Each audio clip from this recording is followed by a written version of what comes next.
Well, what a difference a week makes. First of all, see, this is an old picture. That's Isaiah, Tyronn Lue. We're not going to worry about that anymore because, not to say that, but Isaiah Thomas is gone. And I had been using this picture of LeBron holding his head like that for a while. That's gone too. No more. Okay, that's because the Cavs, I like this thing they put together, a new floor pad. The new floor, or 4 new players, 6 gone. And I think by now, many Cavs fans got a chance to catch them in action Sunday night against the Celtics, and you saw they just blew Boston right out. Although actually, I maintain the transformation of the Cavs began Friday evening. While they didn't have their 4 new players, they had a new spirit where LeBron was no longer holding his head but leading the team, because he suddenly felt an inflection of energy and feeling, you know what, there is some hope for this season. When I look at the 4 players, Jordan-Clarkson, Larry-Nance-Jr., Rodney-Hood, and George Hill, another name comes to mind, Koby-Altman. Koby-Altman is the young general manager, and he's 35, rookie general manager. Now, we can really say, almost for better or worse or whatever, this is his team. He put his stamp on it here, because in effect, he sort of walked into the middle of the mess with Isaiah Thomas and Kyrie Irving, Kyrie wanting a trade, all that kind of stuff. And that trade clearly didn't work out very well. In fact, the only thing left for that trade is the Brooklyn draft pick. Now, some of those players, both Jay Crowder was traded to Utah, and he was used as part of the Rodney-Hood deal, and Isaiah went to the Lakers as part of the deal that brought Clarkson and Nance here. So, you know, you keep connecting the dots for some of those players. But I really believe that this time Koby-Altman himself went out and got players that he wanted. He didn't worry, are they friends of LeBron? How will it play with the media? None of that stuff.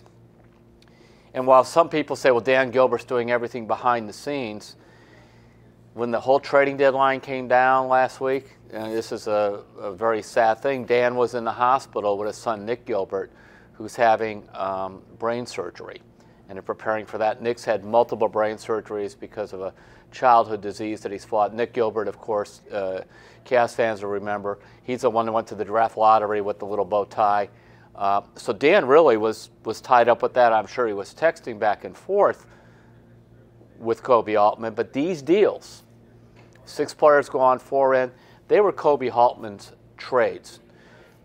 3 guys who are 25 years old, Rodney-Hood, Clarkson, and Larry-Nance-Jr. bring some athleticism and just kind of young legs, enthusiasm. George Hill is the type of point guard needed to play next to LeBron-James. In fact, when I go back and look at some of the best point guards who've played with LeBron, they aren't guys who are, quote, ball dominant. They tend to be guys who could shoot the ball well.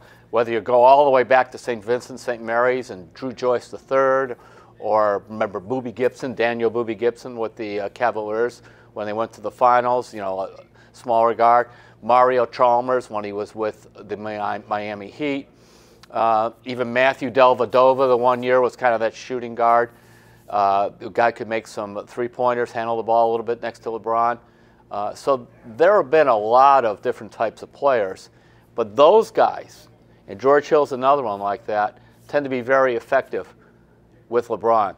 I know during Koby-Altman's press conference, the line that got a lot of notice was where he said we were doing a slow march towards death with the other players. And of course, that's, you know, he was talking about the basketball thing, but it was. His team was dying right in front of his eyes. But I think it was 9 different times in that press conference he mentioned the word fit, basically trying to find guys who fit and don't fit. Well, we'll see as it goes along, but the new floor plan with the new 4 guys, these are Koby-Altman's guys. I give Koby-Altman a lot of credit for not sitting back and saying, gee, I made the Isaiah Thomas trade. If I trade him again, I'm going to look foolish or look like, well, it wasn't working. And when things aren't working, it's very clear. Get rid of it, start anew, and he did just that.